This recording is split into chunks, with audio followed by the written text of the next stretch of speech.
Good evening all of you. Welcome to Dhruva competitive academy. నేను మీ Dhruva sir. మనకి APSC group 2 మెయిన్స్లో హైయెస్ట్ మార్క్స్ తెచ్చుకోవాలంటే one of the most important ఏంటంటే previous year questions analysis is very very important. అంటే previous year క్వశ్చన్స్ని analysis చేయడం వల్ల ఏమవుతుందంటే మీకు క్వశ్చన్ ఏ ఏరియా నుండి వస్తుంది, ఎలాంటి క్వశ్చన్ ఇస్తున్నాడు, మనకి తెలిసినటువంటి కంటెంట్ని క్వశ్చన్ రూపంలో ఎలా అడుగుతున్నాడు అనేటటువంటి ఒక బేసిక్ సెన్స్ అనేది మనకి ఏర్పడుతుందన్నమాట. అందుకే నేను మొదటి నుండి మీకు చెప్తున్నాను, previous year questions analysis is very very important. ఇక్కడ నేను ఈ వీడియోలో ఈ పేపర్ 2023 ఏప్రిల్లో జరిగినటువంటి medical officers exam questions analysis అనేది ఒకసారి చూద్దాం.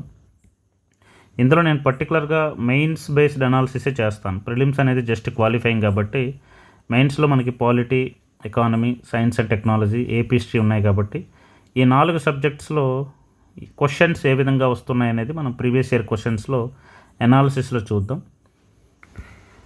ఇక్కడ ఒక క్వశ్చన్ మీకు క్రాప్ రొటేషన్ గురించి ఇచ్చాడు. ఎసర్సన్ అండ్ రీజన్ టైప్లో క్రాప్ రొటేషన్ గురించి ఇచ్చాడు. అంటే క్రాప్ రొటేషన్ అంటే పంట మార్పిడి. అంటే ఒక పంట వేసిన తర్వాత ఇమ్మీడియట్గా మనం ఇంకో పంట వేసేటప్పుడు ఏమవుతుందంటే నేలలో సారం తగ్గిపోతుంది. అలాంటప్పుడు ఏంటంటే సేమ్ క్రాప్ వేయకుండా మనకి లెగ్యుమినస్ రిలేటెడ్ పంటలు వేసామనుకోండి, నేలలో ఫెర్టిలిటీ అనేది పెరుగుతుంది అనమాట. అంటే ఒకే పంట ఒక నేల మీద వేయకుండా నేలలో పోషకాలు పెంచేటటువంటి పంటల్ని ఇమ్మీడియట్గా రొటేట్ చేసామనుకోండి, అప్పుడేమవుతుందంటే నేలలో సాయిల్ ఫెర్టిలిటీ పెరుగుతుంది. ఇక్కడ crop rotation is an example of sustainable development. కరెక్టే. అంటే క్రాప్ రొటేట్ చేయడం వల్ల ఏమవుతుందంటే నేలలో ఉండేటటువంటి సారం తగ్గిపోకుండా సస్టైన్ అవుతుంది. కాబట్టి ఇది మనకి ఒక సస్టైనబుల్ డెవలప్మెంటే. Next, planting different types of crops on the same land on a rotational basis for improving soil fertility. Crop rotation అంటే సాయిల్లో ఫెర్టిలిటీ పెంచడం కోసం ఒకే ల్యాండ్ మీద డిఫరెంట్ టైప్స్ ఆఫ్ క్రాప్స్ని రొటేట్ చేస్తూ వేస్తారు. ఇక్కడ ఈ క్వశ్చన్ మనకి సైన్స్ అండ్ టెక్నాలజీలో 4th చాప్టర్లో ఇకో ఫ్రెండ్లీ టెక్నాలజీస్ ఇన్ అగ్రికల్చర్ అని ఒక టాపిక్ ఉంది, దానికి లింక్ చేయొచ్చు. అండ్ సస్టైనబుల్ డెవలప్మెంట్ అనేటటువంటి టాపిక్ కూడా లింక్ చేయొచ్చు అనమాట. అంటే క్వశ్చన్స్ అడిగేటప్పుడు ఏంటంటే మనం ఏ విధంగా అయినా అడగొచ్చు. అంటే టాపిక్ రిలేటెడ్గా మీరు చూసుకోవాలి. అప్పుడు ఇక్కడ both A and R correct and R is correct explanation for A. ఇలాంటి assertion and reason type of questions అడుగుతున్నాడు కాబట్టి మనం కంటెంట్ చదివేటప్పుడు కొంచెం అనలైటికల్గా చదవాల్సినటువంటి అవసరం ఉంది, గుర్తుపెట్టుకోండి. తర్వాత ఇక్కడ క్వశ్చన్ ఏమి ఇచ్చాడంటే సస్టైనబుల్ డెవలప్మెంట్ గురించి ఒక క్వశ్చన్ ఇచ్చాడు, స్టేట్మెంట్ ఇచ్చాడు అండ్ కన్క్లూజన్స్ ఇచ్చాడు. ఇందులో sustainable development is to achieve a better and more sustainable future for everyone. అది కరెక్టే. భవిష్యత్తులో అందరికీ కూడా ఒక మంచి సుస్థిరమైనటువంటి భవిష్యత్తుని ఇవ్వాలి. అది సస్టైనబుల్ డెవలప్మెంట్ యొక్క మెయిన్ థీమ్. అది కరెక్టే. కన్క్లూజన్స్ ఏమిచ్చాడు? Harnessing the solar energy is sustainable development. Solar energy అనేది ఒక సస్టైనబుల్ డెవలప్మెంట్ కిందకు వస్తుంది. ఎందుకంటే సౌరశక్తి వలన మనకి శిలాజంధనాలను వాడాల్సినటువంటి అవసరం లేదు కాబట్టి ఇది సస్టైనబుల్ డెవలప్మెంట్ కిందకే వస్తుందండి. తర్వాత రెండోది, urbanization is a sustainable development అన్నాడు. అర్బనైజేషన్ అనేది సస్టైనబుల్ డెవలప్మెంట్ కింద రాదు. ఎందుకంటే మనం సస్టైనబుల్ అర్బనైజేషన్ చేసినప్పుడు మనం చేసేటటువంటి అర్బనైజేషన్ని ఇప్పుడున్నటువంటి ప్రజెంట్ అర్బనైజేషన్ అనేది కంప్లీట్లీ మనకి ఏంటంటే బయటికి పొల్యూషన్ ఇస్తుంది, సహజ వనరులని నాశనం చేస్తుంది. కాబట్టి urbanization is not a sustainable development. మనకి స్టేట్మెంట్ 1 ఒకటి కరెక్ట్, స్టేట్మెంట్ 2 రాంగ్ అండి. కాబట్టి only conclusion 1 follows is correct answer, 2 wrong answer అండి. అంటే ఇక్కడ మనకి స్టేట్మెంట్ అండ్ కన్క్లూజన్ టైప్ కూడా ఇస్తాడు. ఇక్కడ మనకి assertion and reason type of question వచ్చింది, ఇక్కడ స్టేట్మెంట్ అండ్ కన్క్లూజన్ టైప్. ఇలాంటి క్వశ్చన్స్కి ఆన్సర్ చేసినప్పుడు ఏంటంటే బేసిక్ అండర్స్టాండింగ్ ఉంటే సరిపోతుంది. అంటే మనకి ఇలాంటి క్వశ్చన్స్ అనేవి ఎక్కడో మెటీరియల్ నుంచో బుక్స్ నుంచో డైరెక్ట్గా రావండి. వాడు ఒక స్టేట్మెంట్ ఇచ్చాడు, కన్క్లూజన్ ఇస్తాడు. ఎన్ని కన్క్లూజన్స్ కరెక్టా కాదనేది మనం ఆన్సర్ చేయాలి. అదా ఒక అసర్షన్ ఇస్తాడు, రీజన్ ఇస్తాడు, దానికి సంబంధించినటువంటి ఆన్సర్ని చేయాలి. అంటే statement type of question, statement conclusion type of questions కూడా మనకి డైరెక్ట్గా ఇస్తాడు, and assertion reason type of questions కూడా ఇస్తాడు, కాబట్టి క్లియర్గా చూసుకోండి. తర్వాత ఇక్కడ నెక్స్ట్ డిసీజెస్ గురించి ఇచ్చాడండి. Malaria, goitre, rickets, night blindness. దానికి కాజ్ ఏంటని అడిగాడు. మనకి సైన్స్ అండ్ టెక్నాలజీలో చాప్టర్ 5లో హెల్త్ ఇష్యూస్ ఉంది, హెల్త్ అండ్ డిసీజెస్ గురించి ఉంది. Health and diseases, disease burden, pandemic preparedness, ఇలాంటి టాపిక్ ఒకటి ఉంది మనకి.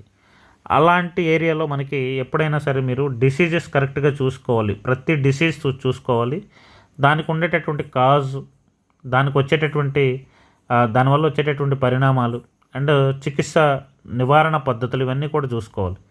ఎప్పుడు కూడా ఏంటంటే ఇలాంటి టైప్ ఆఫ్ క్వశ్చన్ ఒకటి వచ్చేటటువంటి అవకాశం ఉంటుంది. డిసీజెస్ నుంచి మనకి మ్యాచింగ్ టైప్ ఆఫ్ క్వశ్చన్స్ వచ్చేటప్పుడు డిసీజెస్ కానీ, విటమిన్స్ డెఫిషియన్సీ డిసీజెస్ కానీ, ఇలాంటివన్నీ కూడా మనకి అడిగేటటువంటి అవకాశం వస్తుంది. కాబట్టి ఇలాంటి క్వశ్చన్స్ కూడా క్లియర్గా చూసుకోండి. నేను మీకు మొత్తం టోటల్ డిసీజెస్, వాటికి సంబంధించినటువంటి కంప్లీట్ డేటా అనేది, ఎన్ని రకాల డిసీజెస్ ఉన్నాయో అన్ని రకాల డిసీజెస్ని నేను మీకు కంటెంట్ మెటీరియల్ ఇచ్చాను, అది క్లియర్గా చూసుకుంటే సరిపోతుందండి. తర్వాత ఇక్కడ జనరల్ సైన్స్ టైప్ ఆఫ్ క్వశ్చన్లోనే మనకి విటమిన్స్ గురించి ఇచ్చాడు. ఆ విటమిన్స్ లోపం వల్ల కలిగేటటువంటి వ్యాధులు వెరీ ఇంపార్టెంట్. ఏంటంటే మనకి డిసీజెస్ చూసుకునేటప్పుడు విటమిన్స్ లోపం వల్ల కలిగేటటువంటి వ్యాధులు ఒక టేబుల్ ఉంటుంది. ఆ టేబుల్ నేను మీకు మెటీరియల్లో క్లియర్గా ఇచ్చాను. ఆ మెటీరియల్ని కరెక్ట్గా చూసుకుంటే మీకు సరిపోతుందండి, ఎక్కడ కూడా క్వశ్చన్ పోదు. తర్వాత the gross area irrigated in Andhra Pradesh has increased to about in 2021 compared to about 51 lakh acres under irrigation at the time of formation of Andhra Pradesh 1956. ఇది మనకి గ్రాస్ ఇరిగేటెడ్ ఏరియా అంటే స్థూల నీటిపారుదల విస్తీర్ణం అనేది ఆంధ్రప్రదేశ్లో ఎంత ఉంది. ఆంధ్రప్రదేశ్ ఫామ్ అయినప్పటి నుంచి ఇప్పుడు ప్రజెంట్ 2021 అడిగాడు. కాకపోతే ఏంటంటే ఇప్పుడు మనకి లేటెస్ట్ అడుగుతాడు కాబట్టి ఎకనామిక్ సర్వేలో ఈ డేటా ఉంటుంది. ఇది directly AP economic survey related question. Gross irrigated area అంతా, నెట్ ఇరిగేటెడ్ ఏరియా అంతా, ఇదంతా క్లియర్ డేటా ఉంటుంది. మనం డైరెక్ట్గా ఎకనామిక్ సర్వేలో నేను ఏదైతే కంటెంట్ ఇస్తానో అది యాజ్ ఇట్ ఈస్గా మీరు ఫాలో అయిపోతే సరిపోతుంది. అంటే డేటా టైప్ ఆఫ్ క్వశ్చన్స్ అనేవి ఏ విధంగా ఏపీ ఎకానమీ నుంచి ఎలా వస్తాయి అనేది ఒకసారి క్లియర్గా చూసుకోండి.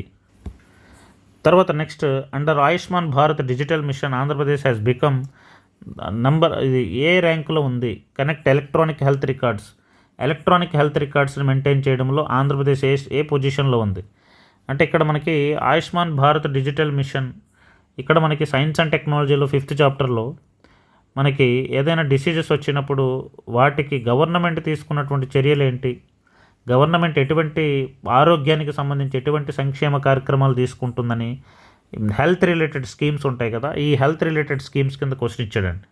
కాబట్టి మనకి హెల్త్ రిలేటెడ్ స్కీమ్స్ ఏమైతే ఉన్నాయో సైన్స్ అండ్ టెక్నాలజీలో టాపిక్ 5లో లాస్ట్ చాప్టర్లో హెల్త్ రిలేటెడ్ స్కీమ్స్ అన్ని, లేటెస్ట్ స్కీమ్స్ అన్నీ కూడా చాలా క్లియర్గా చూసుకోవాలి. ఆ స్కీమ్స్ అన్నీ కూడా మీకు చాలా అప్డేటెడ్ కంటెంట్తో నేను మీకు ఇవ్వడం జరిగింది.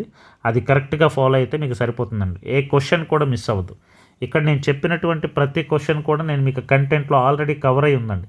కావాలంటే మన మెటీరియల్ ఒకసారి ఓపెన్ చేసుకొని చూడండి, మీకు క్లియర్గా అర్థమవుతుంది.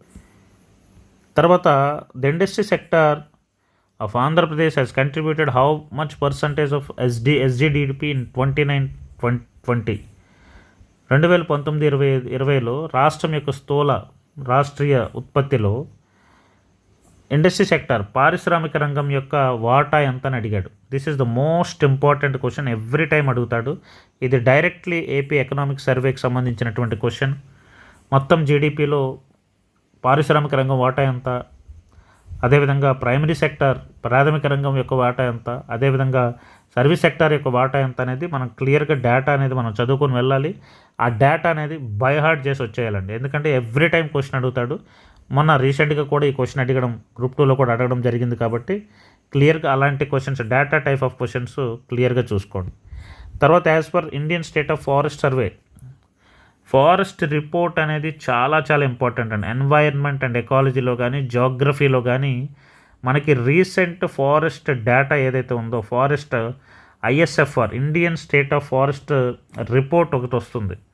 అటవీ నివేదిక అనేది మనకి వస్తుంది. ఆ అటవీ నివేదిక అనేది ఎట్టి పరిస్థితుల్లో మనం క్లియర్గా చూసుకోవాలి.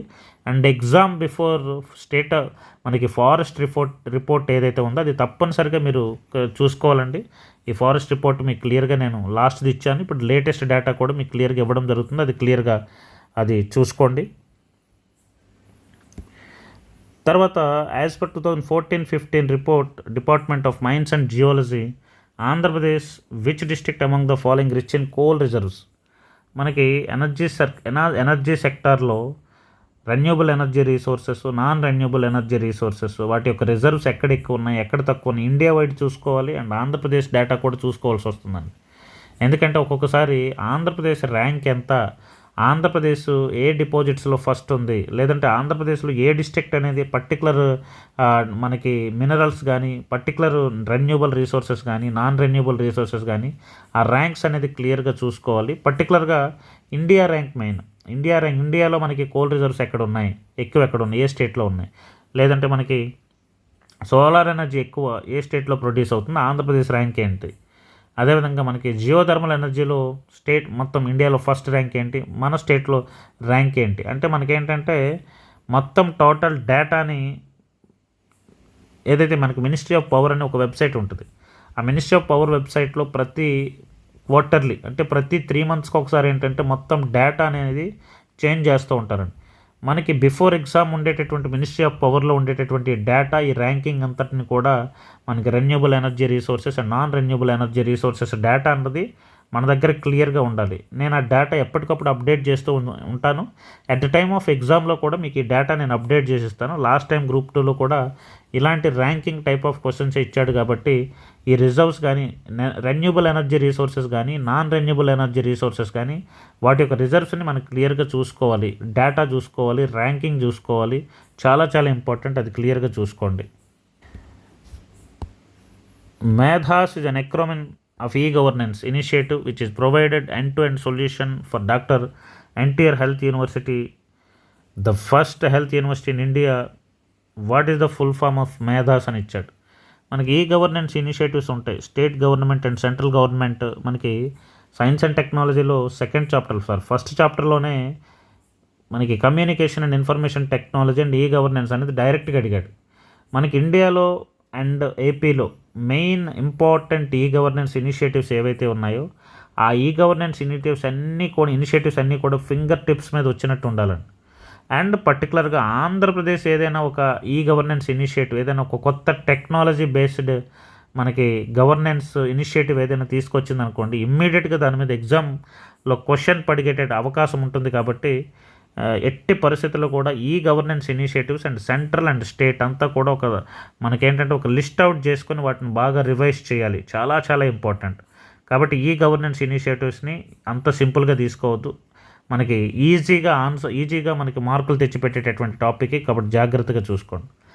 తర్వాత మనకి స్టేట్ గవర్నమెంట్ స్కీమ్స్ చాలా ఇంపార్టెంట్ అండి. మనకి ఎకనామిక్ సర్వేలో ఆంధ్రప్రదేశ్ ఎకనామిక్ సర్వే, బడ్జెట్, ఈ రెండింటిలో మనకి గవర్నమెంట్ రీసెంట్గా వచ్చినటువంటి స్కీమ్స్ అన్నింటినీ కూడా కవర్ చేస్తాడు.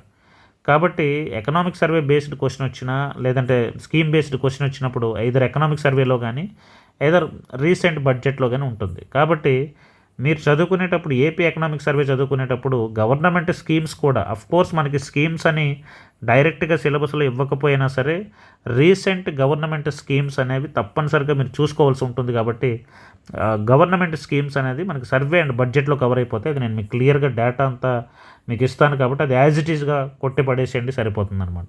ఇక్కడ వైఎస్ఆర్ చేయూత అంటే లాస్ట్ గవర్నమెంట్లో వచ్చినటువంటి క్వశ్చన్ పేపర్ కాబట్టి ఆ గవర్నమెంట్కి సంబంధించిన స్కీమ్స్ ఇచ్చారు. ఇప్పుడు ప్రజెంట్ గవర్నమెంట్ వచ్చింది కాబట్టి ప్రజెంట్ గవర్నమెంట్ స్కీమ్స్ ఇస్తారనమాట. తర్వాత కొత్త డిస్ట్రిక్ట్స్ 13 నుంచి 26 డిస్ట్రిక్ట్స్ ఎప్పుడైనా, ఇప్పుడు కొత్తగా డిస్ట్రిక్ట్స్ పెరిగాయి కాబట్టి ఆ గజెట్ ఎప్పుడు వచ్చిందని కూడా, అంటే మనకి ఎన్ని గజెట్ ఎప్పుడు వచ్చింది, ఎన్ని కొత్త డిస్ట్రిక్ట్స్ ఏర్పాటు చేసినారు, అవన్నీ వాటి మీద కూడా క్వశ్చన్స్ ఉంటాయి. ఇక్కడ ప్రిలిమ్స్ అండ్ మెయిన్స్కి రెండింటికి కూడా న్యూ డిస్ట్రిక్ట్ డేటా అనేది చాలా చాలా ఇంపార్టెంట్ అండి. కాబట్టి ఈ న్యూ డిస్ట్రిక్ట్ డేటాను ఒక దగ్గర పెట్టుకోండి. నేను కూడా మీకు రెడీ చేసి మీకు పెడతాను న్యూ డిస్ట్రిక్ట్ డేటా. దాన్ని బేస్ చేసుకొని ఆ న్యూ డిస్ట్రిక్ట్ని కూడా మీరు డెఫినెట్లీ ప్రిపేర్ అవ్వాల్సి ఉంటుందన్నమాట. తర్వాత ఇండియన్ పాలిటీ క్వశ్చన్, ఇది ఇంపార్టెంట్ ఆర్టికల్స్ మీద క్వశ్చన్ అడిగాడు. 150 గవర్నర్కి సంబంధించి ఇంపార్టెంట్ ఆర్టికల్స్ మీద క్వశ్చన్ అడిగాడు. అంటే మనకి ఇండియన్ కాన్స్టిట్యూషన్లో ఇంపార్టెంట్ ఆర్టికల్స్ ఎన్నైతే ఉన్నాయో ఆర్టికల్స్ అన్నీ కూడా మనకి ఫింగర్ టిప్స్ మీద వచ్చి ఉండాలండి. కాబట్టి మీరు ఎప్పుడు కూడా ఏంటంటే పాలిటీని చదివేటప్పుడు సెపరేట్గా ఆర్టికల్స్ కోసం ఒక కంటెంట్ రాసి పెట్టుకోండి. ఎప్పుడు కూడా ఏంటంటే ఆర్టికల్స్ మీద డైరెక్ట్ క్వశ్చన్స్ పడతాయి కాబట్టి ఆర్టికల్స్ని మీరు విస్మరించొద్దు. ఎప్పటికప్పుడు మీరు రివిజన్ చేయాల్సినటువంటి కంటెంట్లో ఆర్టికల్స్ ఒకటి. తర్వాత who presented the budget of Andhra state financial year 1955-56. అంటే ఆంధ్రప్రదేశ్ ఫార్మేషన్ అయినప్పుడు, ఆంధ్రప్రదేశ్ ఏర్పడినప్పుడు ఫస్ట్ మనకి బడ్జెట్ ఎవరు పెట్టారు అని అడిగాడండి క్వశ్చన్. చాలా వెరైటీ క్వశ్చన్ అడిగాడు. ఇలాంటి క్వశ్చన్స్ కూడా మనం ఒక్కొక్కసారి డేటాని, అంటే మనకి Andhra Pradesh formation of state formation అయినప్పుడు ఈ డేటా ఫస్ట్ గవర్నర్ ఎవరు, ఫస్ట్ సీఎం ఎవరు, అదేవిధంగా ఫస్ట్ స్పీకర్ ఎవరు అండ్ ఫస్ట్ బడ్జెట్ ఎవరు ప్రవేశపెట్టారు, ఇలాంటి క్వశ్చన్స్ ఏదైతే మనకి ఫ్యాక్ట్స్ ఏవైతే ఉన్నాయో ఆ ఫ్యాక్ట్స్ని కూడా మనం పెట్టుకొని ఉంటే ఇలాంటి క్వశ్చన్స్ కొంతమంది ఇమ్మీడియట్గా చేయలేరు, చాలా వరకు చేయలేరు. కొంచెం టఫ్ క్వశ్చన్ ఇది. ఇలాంటి క్వశ్చన్స్కి ఆన్సర్ చేసినప్పుడు మీకు ఎడ్జ్ వస్తుంది అనమాట. కాబట్టి ఇలాంటి డేటా సెట్ ఒకటి మీరు రెడీ చేసుకోండి. అంటే హూ ఈజ్ ఫస్ట్, అంటే ఇతర స్టేట్ ఆర్ సెంట్రల్, మీకు ఎగ్జామ్కి సిలబస్లో ఉపయోగపడే విధంగా మీరు అది రెడీ చేసుకోండి. తర్వాత first speaker of Andhra Pradesh 1953 Andhra state ఏర్పడినప్పుడు ఫస్ట్ స్పీకర్ ఎవరు, నల్లపాటి వెంకటరామయ్య. ఇది మీకు క్లియర్గా నేను మెటీరియల్లో మన ఏపీఎస్సీ బుక్లో కూడా క్లియర్గా ఆ డేటా రాశాను, అది క్లియర్గా ఫాలో అవ్వండి సరిపోతుంది. తర్వాత నెక్స్ట్ ఎస్డిజి గోల్స్ గురించి అడిగాడండి. 17 సస్టైనబుల్ డెవలప్మెంట్ గోల్స్లో గోల్ నెంబర్ 1 ఏంటని అడిగాడు. ఎవ్రీ టైం చాలా ఈజీగా మార్కులు తెచ్చుకునేటటువంటి ఒక్కొక్క టాపిక్ ఏంటంటే సస్టైనబుల్ డెవలప్మెంట్. ఇక్కడ క్వశ్చనింగ్ ప్యాటర్న్ కూడా ఎప్పుడు ఒకేలా ఉంటుంది. సస్టైనబుల్ డెవలప్మెంట్లో అడిగితే సస్టైనబుల్ డెవలప్మెంట్ గోల్స్ అడుగుతాడు, లేదంటే రిపోర్ట్ అడుగుతాడు. ఈ రెండిట్లో ఏదో క్వశ్చన్స్ కామన్గా అడుగుతాడు, లేదంటే సస్టైనబుల్ డెవలప్మెంట్ యొక్క బేసిక్స్ మీద అడుగుతాడు. కాబట్టి సస్టైనబుల్ డెవలప్మెంట్ మీద కనీసం 2-3 క్వశ్చన్స్ మన గ్రూప్ 2కి వస్తాయి. కాబట్టి ఈ ఏరియాని కరెక్ట్గా మీరు క్లియర్గా చూసుకోండి. ఫస్ట్ మనకి మిలీనియం డెవలప్మెంట్ గోల్స్ వస్తాయి 8, 8 గోల్స్ గుర్తుపెట్టుకోండి. తర్వాత సస్టైనబుల్ డెవలప్మెంట్ గోల్స్ 17 ఉన్నాయి కదా, 17 మీకు బై హార్ట్ వచ్చి ఉండాలి. ఎందుకంటే డైరెక్ట్ గోల్ నెంబర్ 1 ఏంటి, 1 to 17 మనకి లెఫ్ట్ టు రైట్ చదవాలి, రైట్ టు లెఫ్ట్ చదవాలి.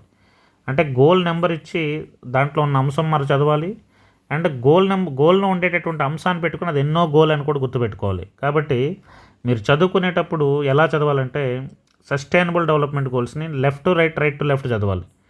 1 అంటే ఏంటి, లేదంటే 0 హంగర్ అంటే ఏంటి. ఇప్పుడు నో పవర్టీ ఉంది, నో పవర్టీ అంటే 1, లేదా 1 అంటే నో పవర్టీ. అంటే left to right, right to left 2 విధాలుగా చదువుకోవాలి. అండ్ సస్టైనబుల్ డెవలప్మెంట్ గోల్స్ అనేది మీకు ఏంటంటే బై హార్ట్ వచ్చేయాలండి. బై హార్ట్ రావాల్సినటువంటి కంటెంట్లు ఇది ఒకటి, కాబట్టి అది గుర్తుపెట్టుకోండి.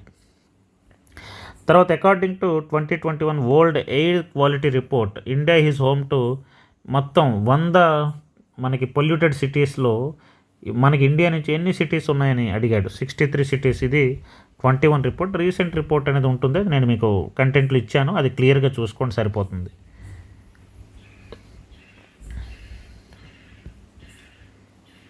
తర్వాత మనకి ఇక్కడ వెర్టికల్ ఫార్మింగ్ గురించి ఇచ్చాడండి. Subsistence farming, vertical farming, plantation farming, commercial farming. మీకు సైన్స్ అండ్ టెక్నాలజీలో 4th చాప్టర్లో ఎకో ఫ్రెండ్లీ టెక్నాలజీస్ అండ్ అగ్రికల్చర్లో మీకు different types of agriculture methods ఉంటాయి. వెర్టికల్ ఫార్మింగ్ అని, ఇలాంటి టెక్నాలజీ అంటే మన సబ్సిస్టెన్స్ ఫార్మింగ్ అని, ఇలాంటి మనకి ఎకో ఫ్రెండ్లీ టెక్నాలజీస్, మనకి ఆర్గానిక్ అగ్రికల్చర్ కానీ, ఆర్గానిక్ కల్చర్ కానీ, ఆర్గానిక్ ఫార్మింగ్ కానీ, లేదంటే జీరో బడ్జెట్ నేచురల్ ఫార్మింగ్ కానీ, వెర్టికల్ ఫార్మింగ్ కానీ, ఇలాంటి మనకి ఏంటంటే అగ్రికల్చర్ టెక్నిక్స్ ఉంటాయి. ఆ అగ్రికల్చర్ టెక్నిక్స్ అన్నీ ఒకసారి క్లియర్గా చూసుకోండి. ఎందుకంటే మనకి సిలబస్లో క్లియర్గా eco friendly technologies in agriculture అని క్లియర్గా ఇచ్చాడు. కాబట్టి ఆ ఏరియాని మీరు కరెక్ట్గా పట్టుకోండి. అంటే ఎక్కడి నుంచి క్వశ్చన్ ఇస్తున్నాడు, ఇది ఏపీఎస్సీ ఇచ్చినటువంటి క్వశ్చన్ పేపర్సే కాబట్టి వాళ్ళు క్వశ్చన్స్ ఏ విధంగా తయారు చేస్తున్నారని మీకు ఒక ఐడియా కోసం నీకు మీదంతా చెప్తున్నాను. కాబట్టి ఈకో ఫ్రెండ్లీ టెక్నాలజీస్ ఇన్ అగ్రికల్చర్లో కూడా ఏ అగ్రికల్చర్కి ఎలాంటి కాన్సెప్ట్ ఉంటుంది, అంటే ఇప్పుడు జీరో బడ్జెట్ నేచురల్ ఫార్మింగ్కి కాన్సెప్ట్ ఏంటి, లేదంటే ఆర్గానిక్ ఫార్మింగ్కి కాన్సెప్ట్ ఏంటి, వెర్టికల్ ఫార్మింగ్కి కాన్సెప్ట్ ఏంటి, ప్రెసిషన్ ఫార్మింగ్కి కాన్సెప్ట్ ఏంటి, లేదంటే పర్మాకల్చర్ ఉంటుంది, పర్మాకల్చర్ యొక్క కాన్సెప్ట్ ఏంటి. ఈ విధంగా మనకి different types of agriculture techniques ఉంటాయి. అంటే కొత్త కొత్త టెక్నాలజీస్ వాడి అగ్రికల్చర్లో సస్టైనబుల్ రిజల్ట్స్ని తీసుకురావడమే ఈ eco friendly technologies in agriculture అనమాట. అలాంటి టాపిక్స్ని కూడా మీరు క్లియర్గా చూసుకోవాలి. And basics is very very important అండి. ఏదో కరెంట్ అఫైర్స్ చదివేసాం అన్నది కాదండి. ఎప్పుడు కూడా ఏంటంటే నేల విడిచి సాము చేయకూడదు. మీకు సిలబస్లో ఉండేటటువంటి ప్రతి పాయింట్కి సంబంధించిన బేసిక్స్ అనేది అవసరం. అలాంటి బేసిక్స్ వచ్చినప్పుడు ఇలాంటి క్వశ్చన్స్కి మీరు ఈజీగా ఆన్సర్ చేయగలవు. కరెంట్ అఫైర్స్ ఒక్కటే మీకు ర్యాంక్ తీసుకురావాలి. Current affairs is very important కాదనట్లేదు. కరెంట్ అఫైర్స్తో పాటు మీరు చేయాల్సింది ఏంటంటే బేసిక్స్ మీద, ప్రతి టాపిక్లో ఉండేటటువంటి బేసిక్స్ మీద మీకు మంచి ఐడియా రావాలి. తర్వాత ISRO successfully made 200 consecutive launch of multipurpose sounding rocket. 200 sounding rocket అనేది ఏంటంటే RH-200. ఇది ఆల్రెడీ మీకు మెటీరియల్లో నేను మీకు ఇచ్చాను. డైరెక్ట్ క్వశ్చన్ అనేది RH-200 అనేది మీకు ఇవ్వడం జరిగింది. అంటే ఈవెన్ మనకి సౌండింగ్ ర్యాకెట్స్ని కూడా అందులో మెయిన్ ఇంపార్టెంట్ ఏదైనా న్యూస్లో వచ్చిందనంటే అలాంటి వాటి మీద కూడా మీకు డైరెక్ట్గా క్వశ్చన్స్ అడుగుతున్నాడు. స్పేస్ టెక్నాలజీలో సౌండింగ్ ర్యాకెట్స్ గురించి ఒక కంటెంట్ అనేది మీ దగ్గర ఉండాలి. అంటే డైరెక్ట్గా క్వశ్చన్ అడుగుతున్నాడు కాబట్టి అది మీకు ఉండాలన్నమాట. తర్వాత assertion reason type of questions ఇచ్చాడు. ఎనర్జీ నుంచి ఇచ్చాడు. Wind and solar rays are cleaner and greener energy sources అన్నాడు. విండ్ అండ్ సోలార్ రెండు కూడా మనకి ఏంటంటే పవన విద్యుత్, అదేవిధంగా సౌర విద్యుత్ రెండు కూడా మనకి క్లీనర్, స్వచ్ఛమైనవి. అండ్ గ్రీనర్ ఎనర్జీ అంటే మనకి సస్టైనబుల్ ఎనర్జీస్ అని అర్థం. అది కరెక్టే. India is a hugely dependent on thermal and hydro power plants to meet in power needs. Both of these have adverse environmental impacts అని అన్నాడు. అంటే భారతదేశం అత్యధికంగా థర్మల్ అంటే మనకి థర్మల్ విద్యుత్ మీద, అదేవిధంగా జల విద్యుత్ మీద ఎక్కువగా ఆధారపడుతుంది. దీనివల్ల పర్యావరణానికి చాలా విపరీతమైనటువంటి ప్రభావం పడుతుంది. ఇది కరెక్టే. కాకపోతే ఈ ఆర్ అనేది ఏకి సరైనటువంటి ఆన్సర్ కాదు. ఎందుకంటే ఇక్కడ ఒక సెపరేట్ పాయింట్ ఇచ్చాడు, ఇక్కడ ఒక సెపరేట్, ఇక్కడేమో విండ్ అండ్ సోలార్ గురించి ఇచ్చాడు. ఆ రెండు క్లీన్ ఎనర్జీ, అది కరెక్టే. నెక్స్ట్ రెండోది hydro power plants and thermal గురించి ఇచ్చాడు. రెండు డిఫరెంట్ స్టేట్మెంట్స్ ఇవి, ఒకదానికొకటి సంబంధం లేదు. కాబట్టి ఏ కరెక్ట్, ఆర్ కరెక్ట్, కానీ మనకి ఈ రీజన్ అనేది కరెక్ట్ ఎక్స్ప్లెనేషన్ కాదు. ఇక్కడ సోలార్ అండ్ క్లీనర్ అంటే ఎందుకు cleaner, solar and wind rays అనేవి క్లీన్ అండ్ గ్రీన్ అంటే అవి ఎందుకని మనం ఇక్కడ ఆన్సర్ ఇచ్చినప్పుడు బోత్ మనకి రెండు కరెక్టే, ఆర్ అనేది కరెక్ట్ ఎక్స్ప్లెనేషన్ టు ఏ అని మనం ఆన్సర్ పెట్టవచ్చు. కానీ ఇక్కడ రెండు డిఫరెంట్ టైప్స్ ఇచ్చాడు. కాబట్టి మీరు ఎప్పుడైనా సరే ఇలాంటి క్వశ్చన్స్ కూడా ప్రాక్టీస్ చేయాలండి. Assertion reason type of questions practice చేయాలి. ఈ మధ్య కాలంలో మనకి ఏపీపీఎస్సీ చాలా ఎక్కువ అడుగుతుంది ఈ assertion reason type of questions. ఈ కోణంలో కూడా మనం చూసుకోవాల్సి ఉంది. తర్వాత ఇక్కడ నెక్స్ట్ ఏంటంటే ఫర్ సస్టైనబుల్ డెవలప్మెంట్ మీద క్వశ్చన్ ఇచ్చాడు. For sustainable development to be achieved it is a crucial to harmonise 3 core elements: economic growth, social inclusion and environmental protection. అంటే సస్టైనబుల్ డెవలప్మెంట్ సాధించాలంటే ఆర్థిక అభివృద్ధి, అదేవిధంగా సోషల్ ఇంక్లూజన్ అంటే సామాజిక సమ్మిళిత్వం, ఎన్విరాన్మెంటల్ ప్రొటెక్షన్, ఇవన్నీ కూడా చేసినప్పుడు మనకి సస్టైనబుల్ డెవలప్మెంట్ వస్తుంది. అది కరెక్టే, స్టేట్మెంట్ కరెక్టే. కానీ కన్క్లూజన్స్ రెండు ఇచ్చాడు. It is the sole responsibility of the government to ensure economic growth, social inclusion and environmental protection. It is the responsibility of each individual to contribute towards all elements of sustainable development. Just government ఒక్కటి ఉంటే సరిపోదు, soul responsibility అండి. This is wrong అండి. అంటే మనకి పర్యావరణాన్ని రక్షించాల్సింది soul responsibility కాదు. One of the responsibility గవర్నమెంట్కి అవుతుంది కానీ సోల్ రెస్పాన్సిబిలిటీ కాదు. కాబట్టి స్టేట్ కన్క్లూజన్ 1 రాంగ్ అండి. కానీ it is the responsibility of each individual, అంటే each individual to contribute towards all elements of sustainable development. అంటే ప్రతి ఒక్కరు కూడా సస్టైనబుల్ డెవలప్మెంట్ సాధించడానికి మనకి కంట్రిబ్యూట్ చేయాలి, పాలు పంచుకోవాలన్నది కరెక్ట్, ఇది కరెక్టే. కానీ సోల్ రెస్పాన్సిబిలిటీ అన్నాడు. అంటే కొన్ని వర్డ్స్ అనేవి మనకేంటంటే ఎలిమినేషన్లో మనకు క్లియర్గా తీసేయవచ్చు అనమాట. Only it is the responsibility of the government అంటే ఇది కరెక్టే. కానీ it is the sole responsibility అంటే ఓన్లీ గవర్నమెంట్ యొక్క రెస్పాన్సిబిలిటీనా సస్టైనబుల్ డెవలప్మెంట్ సాధించడం కాదు కదా. కాబట్టి కన్క్లూజన్ 1 రాంగ్.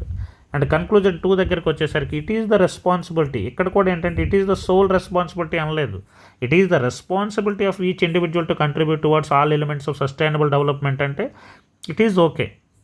కానీ సోల్ రెస్పాన్సిబిలిటీ అంటే ఎవరో ఒక్కరి వల్ల సస్టైనబుల్ డెవలప్మెంట్ సాధ్యం కాదు. అటు ప్రజలు, ఇటువైపు ప్రభుత్వం అందరూ కూడా కలిసికట్టుగా, ఒకవైపు సివిల్ సొసైటీ అందరూ కలిసికట్టుగా చేసినప్పుడే, పాలు పంచుకున్నప్పుడే, కంట్రిబ్యూట్ చేసినప్పుడే మనకి సస్టైనబుల్ డెవలప్మెంట్ సాధ్యమవుతుంది. కాబట్టి మీ కొన్ని క్వశ్చన్స్ మీరు ఆన్సర్ చేసేటప్పుడు ఏంటంటే ఎలిమినేషన్ మెథడ్లో వెళ్ళిపోవాలి. ఇట్ ఈస్ సోల్ అనగానే మనకి ఓవరాల్గా ఇది నెగిటివ్ వర్డ్ అనిపిస్తుంది కాబట్టి దీన్ని మనం రిమూవ్ చేసేయాలి. It is the responsibility, that is correct, అది మనకి పాజిటివ్గా అనిపిస్తుంది కాబట్టి ఇది కరెక్ట్. కాబట్టి ఓన్లీ కన్క్లూజన్ 2 ఫాలోస్ అనేది ఆన్సర్ అవుతుంది అనమాట. అంటే మనకి assets and reason type of questions and statement and conclusion type of questions కూడా ఇస్తున్నాడు కాబట్టి ఈ కోణంలో మనం ఆలోచించాల్సినటువంటి అవసరం ఉంది. తర్వాత next, in the following question the statement is given followed by some conclusions, choose the conclusion which is logically follows the statement. Statement ఏంటంటే humans impact the physical environment negatively in many ways. కరెక్టే, మానవులు physical ఎన్విరాన్మెంట్ని, పర్యావరణాన్ని చాలా రకాలుగా మనకి ప్రతికూలంగా ప్రభావితం చూపిస్తున్నారు. కరెక్టే.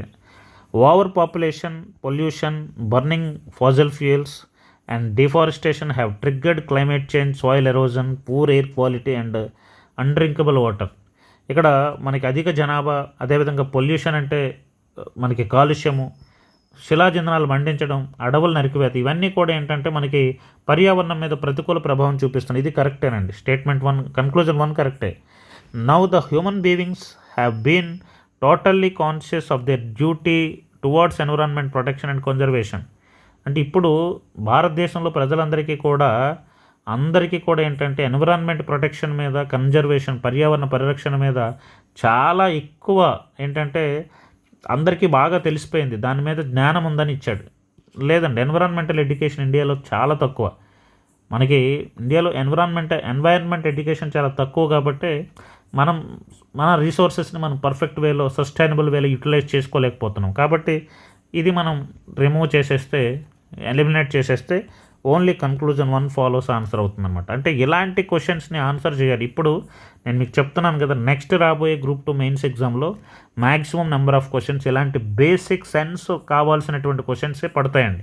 కాబట్టి మీరు చదివేటప్పుడు ఒళ్ళు దగ్గర పెట్టుకొని ఆ కంటెంట్లో ఉండేటటువంటి ఏమైతే మనకి బేసిక్స్ ఉంటాయో ఆ బేసిక్ నాలెడ్జ్ మీద ఎక్కువగా వర్కౌట్ చేయండి. చూడడానికి క్వశ్చన్స్ పెద్దగా కనిపిస్తాయి కానీ ఆన్సర్ మాత్రం చాలా సింపుల్గా ఉంటుంది. మనం దాన్ని ఎలిమినేట్ చేయగలిగితే చాలు. ఇలాంటి ఎలిమినేషన్ క్వశ్చన్స్ని కూడా మీరు కన్క్లూజన్, ఇక్కడ చూసారు కదా, డిఫరెంట్ టైప్స్ ఆఫ్ క్వశ్చన్స్ మీరు ఎదుర్కొంటున్నారు. ఏ క్వశ్చన్ ఎలా చేయాలనేది కూడా మీరు చూసుకోవాల్సినటువంటి అవసరం ఉందన్నమాట. తర్వాత ఇక్కడ the percentage contribution of service sector GVA of Andhra Pradesh current prices. ప్రస్తుత ధరలో 2021-22లో ఆంధ్రప్రదేశ్లో సర్వీస్ సెక్టర్ జీవీ ఎంత పర్సెంట్ అడిగాడు. This is the most important question. Already చెప్పాను కదా, ఎకనామిక్ సర్వేలో ప్రతి డేటా, ఇలాంటి డేటా అనేది డైరెక్ట్గా అడుగుతాడు. కాబట్టి జీవీఏలో మనకి సర్వీస్ సెక్టర్ పార్ట్ ఎంత, అదేవిధంగా అగ్రికల్చర్ పార్ట్ ఎంత, ఇండస్ట్రీ పార్ట్ ఎంత, ఇదంతా కూడా ఏంటంటే మనం ఫింగర్ టిప్స్ ఎప్పుడు అడిగినా వచ్చి ఉండాలండి. ఇలాంటి డేటా క్వశ్చన్స్ అనేవి డైరెక్ట్గా అడుగుతాడు అండ్ ఈజీగా మనం ఆన్సర్ని మనం గెయిన్ చేసుకొని మన క్వశ్చన్ మార్క్స్ని గెయిన్ చేసుకునే టైప్ ఆఫ్ క్వశ్చన్స్. కాబట్టి ఎకనామిక్ సర్వే అలాగనే ఏంటంటే ప్రతిదీ కంటస్థ పెట్టాల్సిన అవసరం లేదు. నేను ఏదైతే కంటెంట్ ఇస్తున్నానో, లాస్ట్ టైం గ్రూప్ 2 కూడా 150 పేజెస్ ఇచ్చాను. 150 పేజెస్లో మనకి గ్రూప్ 2 ఏపీ ఎకానమీలో కేవలం 18 క్వశ్చన్స్ ఇచ్చాడు. 18 questions to 8 out of 18 questions as it ఈజ్గా నేను ఇచ్చినటువంటి చిన్న 150 పేజెస్ కంటెంట్లోనే మనకి కవర్ అయిపోయినాయి లాస్ట్ మినిట్ రివిజన్కి. అలాగని మీరు కంటెంట్ ఉంది కదా అనేసి 500-600 పేజీలు ఏపీ ఎకానమీ పెట్టుకున్నారనుకోండి, లాస్ట్ మినిట్ రివిజన్ అవ్వదు. ఎందుకంటే డేటా ఎక్కడ చదవాలి, ఎక్కడ విడిచిపెట్టాలనేది చాలా ఇంపార్టెంట్ అండి. ఏపీ ఎకానమీ మీద ఎక్కువ మార్కులు తెచ్చుకోవచ్చు, కానీ ఏ డేటా చదవాలి, ఏ డేటా చదవకూడదు అనేది చాలా ఇంపార్టెంట్. కాబట్టి అది నేను మీకు క్లియర్గా మీ క్లాసెస్లో ఎక్స్ప్లెయిన్ చేస్తాను, అది క్లియర్గా చూసుకోండి, సరిపోతుంది అన్నమాట. తర్వాత as part of new industrial policy 22-2023 how many skill development centres are set to be skill labour available. ఇక్కడ ఇండస్ట్రియల్ పాలసీ మీద ఇచ్చాడు. ఎవ్రీ టైం మనకి ఇండస్ట్రియల్ పాలసీస్ మీద క్వశ్చన్స్ వస్తాయి. మనకి ఇప్పుడు ప్రజెంట్ గవర్నమెంట్ వచ్చిన తర్వాత చాలా కనీసం ఒక 20 పాలసీస్ అనేవి, నియర్లీ ఇండస్ట్రియల్ రిలేటెడ్ పాలసీస్, అదేవిధంగా చాలా పాలసీస్ అనేవి ఒక 20 వరకు రిలీజ్ చేశారు. అందులో ఇండస్ట్రియల్ సెక్టార్ పాలసీస్, పారిశ్రామిక అభివృద్ధి కోసం చేసినటువంటి పాలసీస్ ఏవైతే ఉన్నాయో వాటి మీద నుంచి డైరెక్ట్ క్వశ్చన్స్ ఇస్తారు. మన గ్రూప్ 2లో 3 క్వశ్చన్స్ డైరెక్ట్గా ఇచ్చాడు. ఇప్పుడు కూడా మళ్ళీ పాలసీస్ మీద క్వశ్చన్స్ వస్తాయి. కాబట్టి మీకు పాలసీస్ మీద 100% ఉండాలి. నేను మీకు మొత్తం టోటల్ పాలసీస్ని కనీసం ఒక 15-16 పేజీల్లో నేను మీకు కుదించి ఇచ్చాను. కాబట్టి ఆ పాలసీస్ని కరెక్ట్గా మీరు రివైజ్ చేయండి. యాజ్ ఇట్ ఈస్గా క్వశ్చన్స్ పడిపోతాయి, ఇంకేం అవసరం లేదు. తర్వాత percent of gross area irrigated to gross cropped area in Andhra Pradesh. అంటే మొత్తం క్రాప్డ్ ఏరియాకి గ్రాస్ ఇరిగేటెడ్ ఎంత ఉంది, మొత్తం మనం పంట పండించేటటువంటి విస్తీర్ణంలో ఎంత విస్తీర్ణంలో మనం ఇరిగేట్ అంటే మనకి నీటిపారుదల చేస్తున్నాం. డైరెక్ట్గా మనకి ఎకనామిక్ సర్వే క్వశ్చన్ అండి. కాబట్టి ఎకనామిక్ సర్వే అనేది కోర్ అండి. ఏపీ ఎకానమీకి మనం ఏవో పుస్తకాలు చదివాల్సిన అవసరం లేదు. గవర్నమెంట్ ఇచ్చినటువంటి ఏపీ ఎకనామిక్ సర్వే, గవర్నమెంట్ ఇచ్చినటువంటి బడ్జెట్, గవర్నమెంట్ రిలీజ్ చేసినటువంటి policies and AP related current affairs, syllabus related current affairs చూసుకుంటే ఏపీ ఎకానమీలో హైయెస్ట్ మార్క్స్ తెచ్చుకోవచ్చు. అటు దానికి తగ్గట్టే నేను మీకు కంటెంట్ ఇస్తాను, అది కరెక్ట్గా కొట్టిపడేసేయండి సరిపోతుంది. తర్వాత గవర్నమెంట్ స్కీమ్స్ మీద డెఫినెట్లీ క్వశ్చన్ పడతాయి, అది చూసుకోండి. తర్వాత next Kaundinya wild life sanctuary ఎక్కడ ఉంది అని అడిగాడు. ఆ Kaundinya wild life sanctuary Andhra Pradesh దేనికి ప్రసిద్ధి అని అడిగాడు. Asiatic elephants. మీకు క్లియర్గా సర్వేలో ఉంటుంది, ఇది ఎకనామిక్ సర్వేలో ఉంటుంది. అండ్ నేను ఇండియన్ మనకి ఎన్విరాన్మెంట్లో కూడా మీకు ఏపీలో ఉండేటటువంటి వైల్డ్ లైఫ్ మొత్తం మీకు అంతా డేటా అంతా క్లియర్గా పెట్టున్నాను. ఏపీలో ఎన్ని జూలు ఉన్నాయి, ఎన్ని వైల్డ్ లైఫ్ శాంక్చురీస్ ఉన్నాయి, ఎన్ని బయోస్పియర్ రిజర్వ్స్ ఉన్నాయి, ఎన్ని నేషనల్ పార్క్స్ ఉన్నాయి, అందులో ఎక్కడ ఏది ప్రసిద్ధి అనేది మొత్తం డేటా మీకు క్లియర్గా ఇవ్వడం జరిగింది. ఇక్కడ మనకి కౌండిన్య అనేది మనకి ఏషియాటిక్ ఎలిఫెంట్స్. తర్వాత అంటే మనకి ఎన్వైరన్మెంట్ రిలేటెడ్ ఏపీ అంటే మీకు బయోస్పియర్ రిజర్వ్స్ మొత్తం చదువుతాం కదా, అందులో ఏపీలో ఏమున్నాయి, నేషనల్ పార్క్స్ మొత్తం చదివేటప్పుడు ఏపీలో ఏమున్నాయి, అదేవిధంగా ఎన్ని ఉన్నాయి, ఏమున్నాయి, ఎన్ని బయోస్పియర్ రిజర్వ్స్ ఉన్నాయి, ఎన్ని టైగర్ రిజర్వ్స్ ఉన్నాయి, అదేవిధంగా ఎన్ని నేషనల్ పార్క్స్ ఉన్నాయి, అదేవిధంగా ఎన్ని వైల్డ్ లైఫ్ శాంక్చురీస్ ఉన్నాయి. ఈ డేటా అంతా కూడా ఏంటంటే ఇండియాది ఇంపార్టెంట్, మనకి ఏపీది కూడా చాలా ఇంపార్టెంట్. అది మీరు క్లియర్గా చూసుకోండి. తర్వాత హైయెస్ట్ ఫారెస్ట్ రిపోర్ట్, మళ్ళీ సేమ్ క్వశ్చన్. ఫారెస్ట్ రిపోర్ట్ అనేది మీకు తప్పనిసరిగా ఉండాలి. అంటే మనకి ఎన్విరాన్మెంట్లో తప్పనిసరిగా ఈ డేటాలన్నీ మీకు డెఫినెట్లీ ఉండాలండి.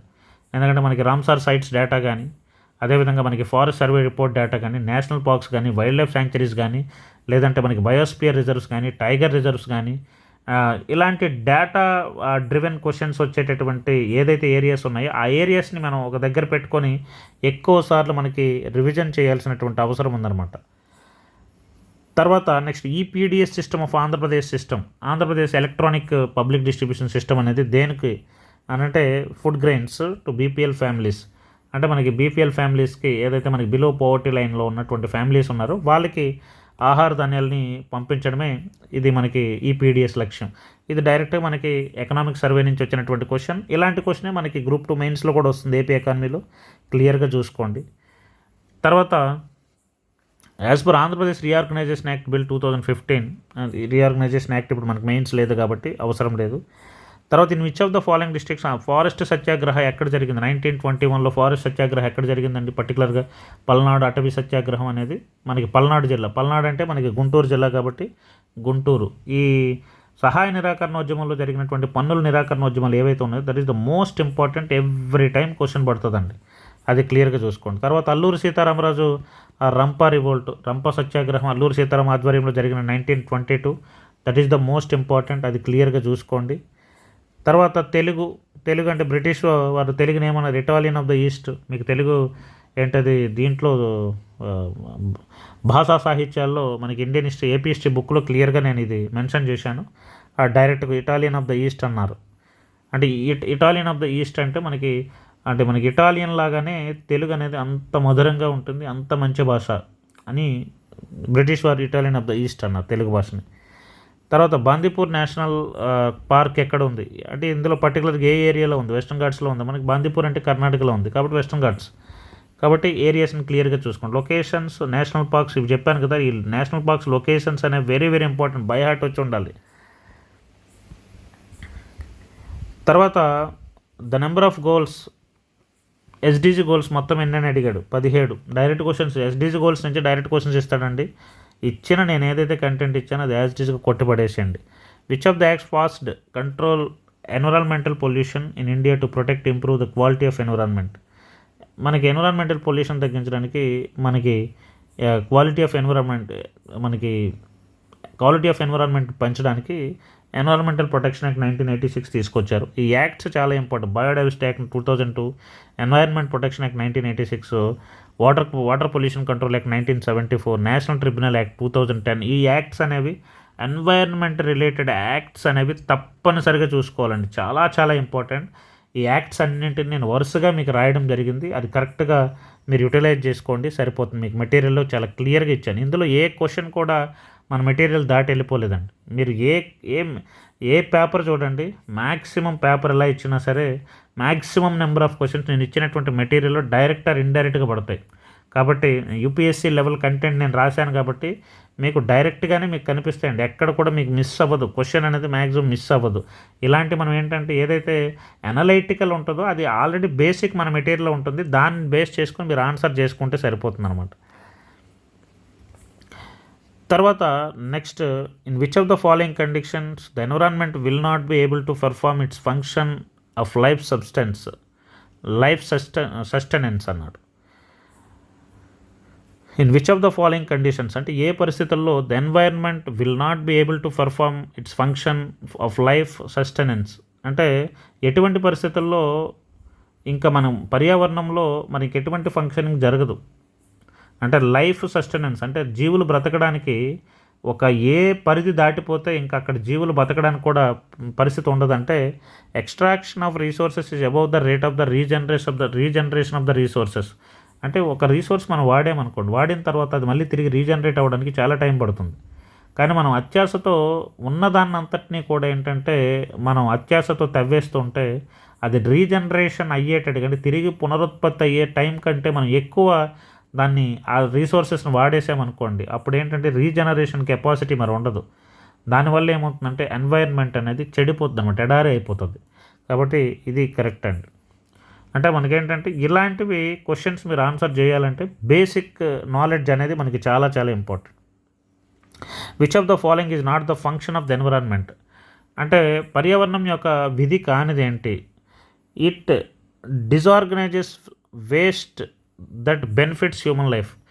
అంటే డిజార్గనైజ్ వేస్ట్ అంటే మనకి విడుదల చేసినటువంటి వ్యర్థాలని డిజార్గనైజ్ చేస్తుంది అంటున్నాడు. డిజార్గనైజ్ చేయదు, ఆర్గనైజ్ చేస్తుంది, సంస్థాగతంగా చేసి అంటే హ్యూమన్స్కి బెటర్ లైఫ్కి ఉపయోగపడే ఎన్వైర్న్మెంట్ అనేది అదే మనకి రిపేర్ చేసుకుంటుంది. కాబట్టి ఇది మనకి తప్పండి. It offers resources for production, resource నుంచి ప్రొడక్షన్ చేస్తుంది. And garbage, getting rid of garbage, చెత్తని తొలగించేస్తుంది. It sustains life providing genetic and biodiversity అంటే జీవ వైవిధ్యాన్ని పెంపొందిస్తుంది. ఇవన్నీ కరెక్టే, దిస్ ఈజ్ రాంగ్. కాబట్టి మనకి ఎలిమినేషన్ ప్రాసెస్లో వెళ్ళిపోవచ్చు. తర్వాత next GIS based GI informational services అంటే మనకి GIS based network analysis tool. ఇది మనకి జియోగ్రాఫికల్ ఇన్ఫర్మేషన్ సిస్టమ్ ఉంటుంది. అది మనకి యాక్చువల్లీ సైన్స్ అండ్ టెక్నాలజీలో కూడా మనకి జిఐఎస్ నుంచి క్వశ్చన్స్ అడుగుతాడు. జిఐఎస్ కూడా ఒకసారి క్లియర్గా చూసుకోండి.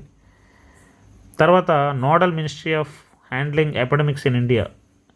మనకి సైన్స్ అండ్ టెక్నాలజీలో 5th చాప్టర్లో గవర్నమెంట్ ఈ ఎపిడమిక్స్ని తగ్గించడానికి ఎటువంటి చర్యలు తీసుకోవాలి, ఎటువంటి కార్యక్రమాలు చేపట్టాలి, ఇలాంటి ఉండేటప్పుడు ఏంటంటే మనం ఏదైనా ఒక స్కీమ్ కానీ ఏదైనా ఒకటి చదువుకునేటప్పుడు ఆ స్కీమ్ ఎవరు ఇంప్లిమెంట్ చేస్తున్నారు, ఏ మినిస్ట్రీ ఇంప్లిమెంట్ చేస్తుంది అనేది గుర్తుపెట్టుకోవాలి. ఇప్పుడు ఎపిడమిక్స్ అంటే ఎవరు చూస్తారండి? ఎపిడమిక్స్ అంటే వ్యాధులు వచ్చినప్పుడు ఏది చూస్తుంది? ఏది? Ministry of health and family welfare. అది బేసిక్ సైన్స్ అది. కాబట్టి ఇలాంటి క్వశ్చన్స్ మనం ఈజీగా ఆన్సర్ చేయొచ్చు. సైన్స్ అండ్ టెక్నాలజీ చేయదు, హోమ్ అఫైర్స్ చేయదు, సోషల్ జస్టిస్ అండ్ ఎంపవర్మెంట్ కూడా చేయదు. మనకి ఎపిడమిక్స్ వచ్చినప్పుడు అంటే మనకి ఎపిడమిక్స్ లేదా పాండమిక్స్ అంటే మనకి కోవిడ్ లాంటి సిచ్యువేషన్స్ వచ్చినప్పుడు మనకి పర్టికులర్గా ఏంటంటే health and family welfare department అనేది నోడల్ ఏజెన్సీగా ఉండి మిగతా ఏదైతే మనకి మినిస్ట్రీస్ ఉన్నాయో వాటి సహాయంతో కార్యక్రమాలని ముందుకు తీసుకెళ్తారనమాట. తర్వాత India's first geothermal power project started. Very important. ఇలాంటి క్వశ్చన్స్ మనకి ఎనర్జీలో అడుగుతాడు. ఎనర్జీ చాప్టర్ ఉంది కదా, 2nd చాప్టర్. ఎనర్జీలో మనకి ఫస్ట్ ఏంటి, హైయెస్ట్ ఏంటి, ఏ స్టేటు, మన ఆంధ్ర ర్యాంక్ ఏంటి, మనకి జియోథర్మల్లో ఆంధ్ర పొజిషన్ ఏంటి, అదేవిధంగా విండ్, అదేవిధంగా మనకి సోలార్, ఇలా ఎన్ని డిఫరెంట్ రెన్యూబుల్ రిసోర్సెస్ ఉన్నాయో, నాన్ రెన్యూబుల్ రిసోర్స్ ఉన్నాయో, వాటి ర్యాంకింగ్ అనేది చాలా ఇంపార్టెంట్. ఫస్ట్ ఎక్కడ వచ్చింది, లాస్ట్ ఎక్కడ, ఈ విధంగా ఆ ర్యాంకింగ్ అనేది క్లియర్గా చూసుకోవాలి. ఫస్ట్ మనకి జియోథర్మల్ పవర్ ప్రాజెక్ట్ అనేది లడెక్. తర్వాత India's first nuclear weapon test conducted at Pokhran. ఎప్పుడు జరిగిందంటే 18 May 1974 విత్ డేట్స్తో సహా. ఆపరేషన్ మనకి పోఖ్రాను, ఆపరేషన్ అదే లాఫింగ్ బుద్ధ అండ్ ఆపరేషన్ శక్తి 1998లో అవన్నీ కూడా మీకు చాలా క్రానలాజీగా నేను మీకు న్యూక్లియర్ టెక్నాలజీలు ఇవ్వడం జరిగింది. అది క్లియర్గా చూసుకోండి, సరిపోతుంది. డైరెక్ట్ క్వశ్చన్స్ అండి. The recently released National Health Accounts 2018-19 Public Spending on Health of India's Gross Domestic Product. Very very important అండి. ఈ క్వశ్చన్ మీకు సైన్స్ అండ్ టెక్నాలజీలో 5th చాప్టర్లో డైరెక్ట్గా అడుగుతాడండి. అంటే మొత్తం మన జీడిపిలో ఎంత శాతం మనం హెల్త్ కోసం ఖర్చు పెడుతున్నాం. ఈ క్వశ్చన్ అనేది జనరల్ క్వశ్చన్, ఎప్పుడు అడిగేటటువంటి క్వశ్చన్. Very very important. ఈ హెల్త్ స్టాటిస్టిక్స్ అనేది చాలా ఇంపార్టెంట్. అవి మనం చూసుకోవాల్సినటువంటి అవసరం ఉందన్నమాట. ఇదండి మెడికల్ ఆఫీసర్కి సంబంధించినటువంటి ఎగ్జామ్ క్వశ్చన్ పేపర్. ఇక్కడ నేను ఈ క్వశ్చన్ పేపర్ నేను మీకు ఎందుకు అనాలిసిస్ చేస్తున్నానంటే, మిగతా క్వశ్చన్ పేపర్స్ కూడా అనాలిసిస్ చేస్తానంటే క్వశ్చన్ ఏరియా ఏంటి, మీరు ఇంకెలా చదివితే బాగుంటుంది అనే ఒక ఐడియా అనేది వస్తుంది.